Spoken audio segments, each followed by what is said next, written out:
नमस्कार दोस्तों, स्वागत है आपका आपके अपने यूट्यूब चैनल अमन प्रयाज की, जिसमें तो जैसा कि फ्रेंड्स आज है आपका 5 मार्च और 5 मार्च को जो है आपका इस आरपीएफ कांस्टेबल का एग्ज़ाम था, जो कि आपका थर्ड शिफ्ट का एग्ज़ाम समाप्त हो गया है। थर्ड शिफ्ट जीके जिससे जो है आपके 50 प्रश्न पूछे गए थे, उन 50 में से अधिकतम जो रियल प्रश्न है हमें प्राप्त हो गए हैं। तो आज की इस वीडियो में हम उनसे प्रश्नों को जो है डिस्कस करेंगे, साथ में उन प्रश्नों से रिलेटेड जो है हम लोग एक्स्ट्रा फैक्ट्स को भी जो है देखते हुए चलेंगे। बाकी इसका जो पीडीएफ है आपको टेलीग्राम चैनल पर मिल जाएगा। पिछले 3 दिन का पीडीएफ जो है आपको टेलीग्राम चैनल पर भेज दिया जा चुका है, तो आप लोग जाइए उस पीडीएफ का जो है लाभ उठाइए।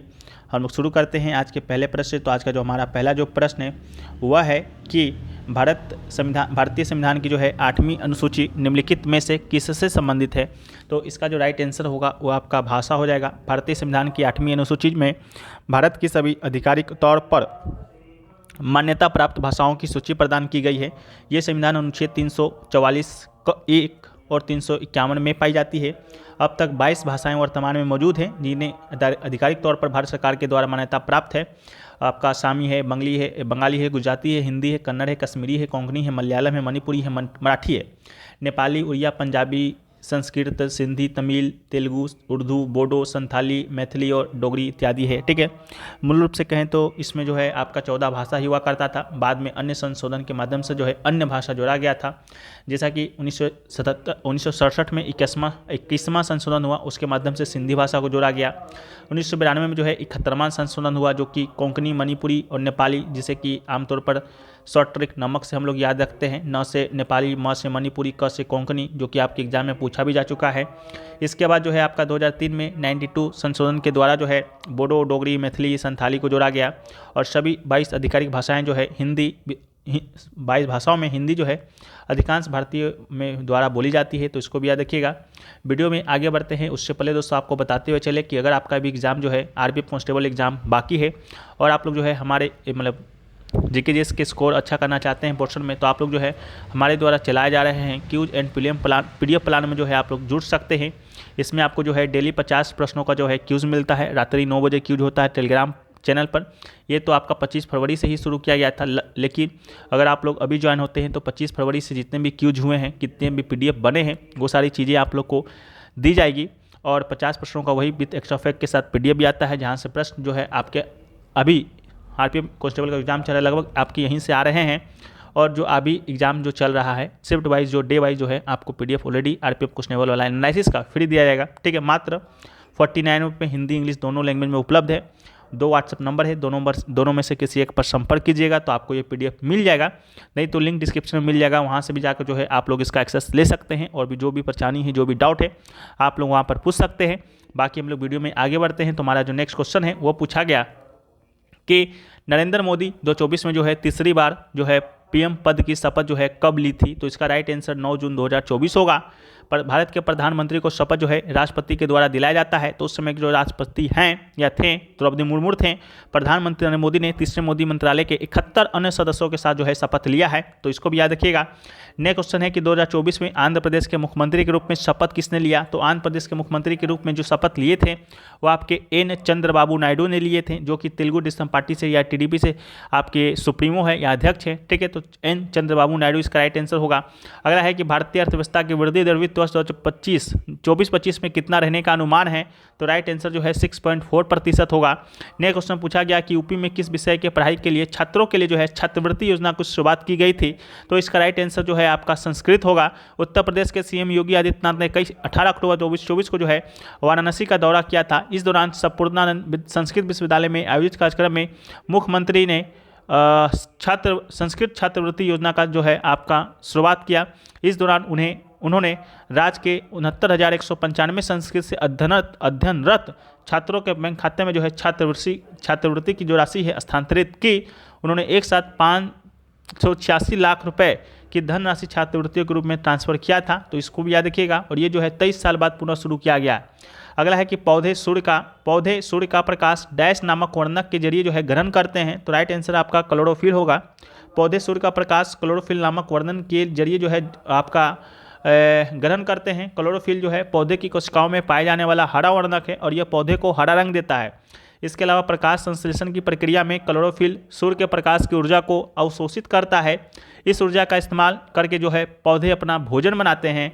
अगला है कि किस वर्ष ईस्ट इंडिया कंपनी को पूरी तरह से समाप्त कर दिया गया तथा भारत पर ब्रिटिश सरकार का पूर्णतः अधिकार हो गया था। तो राइट आंसर जो है वो आपका 1858 होगा। भारत में ईस्ट इंडिया कंपनी का जो शासन है 1757 में प्लासी के युद्ध के बाद से जो है आरंभ हुआ, वो जाकर 1857 के भारतीय विद्रोह के बाद जो है 1858 में कंपनी का शासन समाप्त हो जाता है। भारत सरकार अधिनियम 1858 के द्वारा भारत पर ब्रिटिश सरकार का प्रत्यक्ष नियंत्रण स्थापित हो गया और भारत सरकार अधिनियम 1835 के तहत भारतीय संपत्ति, प्रशासनिक शक्तियाँ और इसकी सशस्त्र सेना पर ब्रिटिश सरकार का जो है नियंत्रण स्थापित हो गया। नेक्स्ट क्वेश्चन में पूछा गया कि महाभारत का जो है फारसी अनुवाद जो है रचनामा जो है किसके द्वारा किया गया। तो राइट आंसर जो है बदायूनी होगा। अकबर के आदेश पर फैजी और अब्द अल कादिर बदायूनी ने महाभारत को पारसी भाषा में रूपांतरित किया, जिसे रचनामा का नाम दिया गया। रचनामा महाभारत का सटीक अनुवाद नहीं है, लेकिन बदायूनी के अनुसार यह मुक्त पारसी भाषा के अनुकूल है और बदायूनी ने रामायण का भी अनुवाद किया था, इस बात का भी याद रखिएगा। अगला है कि भारतीय संविधान के किस अनुच्छेद के तहत जो है प्रधानमंत्री जो है मंत्रिपरिषद का प्रमुख होता। तो राइट आंसर अनुच्छेद 74 होगा। अनुच्छेद 74(1) में कहा गया है कि राष्ट्रपति को सहायता और सलाह देने के लिए प्रधानमंत्री के साथ एक मंत्रिपरिषद होगा जो अपने कार्यों के प्रयोग में ऐसी सलाह के अनुसार कार्य करेगा। इसलिए अनुच्छेद 74 प्रधानमंत्री के साथ मंत्रिपरिषद की स्थापना करता है। प्रधानमंत्री राष्ट्रपति को सलाह देता है जो अपने कार्यों को करते समय उस सलाह के अनुसार कार्य करता है। अगला है कि भारत का संघ लोक सेवा आयोग जो है अनुच्छेद डैश के तहत जो है स्थापित किया गया। तो राइट आंसर जो है आपका 315 होगा। संघ लोक सेवा आयोग जो है यूपीएससी का एक केंद्रीय भर्ती संस्था है जो केंद्रीय सेवाओं की अखिल भारतीय सेवाओं और समूह ए और बी की नियुक्ति और परीक्षा के लिए जिम्मेदार है। यूपीएससी का गठन जो है 1 अक्टूबर 1926 को हुआ था। मुख्यालय की बात करेंगे तो नई दिल्ली है।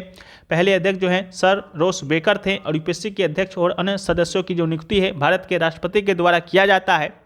अगला है कि वर्ष में 50 सेंटीमीटर से कम वर्षा वाला क्षेत्र कौन सा है। तो राइट आंसर आपका राजस्थान होगा, ऑप्शन में जो दिया गया था। वर्ष में 50 सेंटीमीटर से कम वर्षा प्राप्त करने वाला क्षेत्र में कश्मीर में लेह, पश्चिमी राजस्थान, कच्छ तथा सौराष्ट्र तट, तमिलनाडु का रायलसीमा क्षेत्र है। ठीक है, तो प्रश्नकाल में लेह जम्मू कश्मीर राज्य का भाग था, परंतु वर्तमान में यह केंद्र शासित प्रदेश का भाग है। ठीक है, तो लेह में भी जो है कम वर्षा होता है 50 सेंटीमीटर से। अगला है सामान्य कार्य के लिए समान वेतन भारत के संविधान में सुनिश्चित किया गया। यह एक क्या है, किस अनुच्छेद के तहत है। तो ये एक आपके राज्य के नीति निर्देशक सिद्धांत का अंग है और अनुच्छेद 39D के अंतर्गत आता है।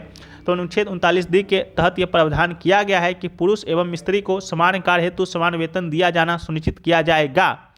अगला जो है वो पूछा गया कि सिंधु घाटी सभ्यता का जो नगर है लोथल, वो दोस्तों आपका कहाँ पर स्थित है। तो सिंधु घाटी सभ्यता का नगर लोथल की जब हम लोग बात करते हैं तो ये दोस्तों आपका भोगमा नदी के किनारे आपका गुजरात में जो है स्थित है। तो इसका जो राइट आंसर होगा वो दोस्तों आपका गुजरात हो जाएगा। इसके अलावा सिंधु घाटी से लोथल जो है सिंधु घाटी सभ्यता के दौरान जो एक डॉक यार्ड या कहें तो बंदरगाह था और यह गुजरात के अहमदाबाद जिले में स्थित है। 1954 में जो है लोथल की खोज जो है S.R. राव के द्वारा किया गया और भोगवा नदी के तट पर जो है ये स्थित है। अगला है कि महान स्नानागार जो है कहाँ पाया जाता है। तो राइट आंसर जो है आपका मोहनजोदड़ो होगा।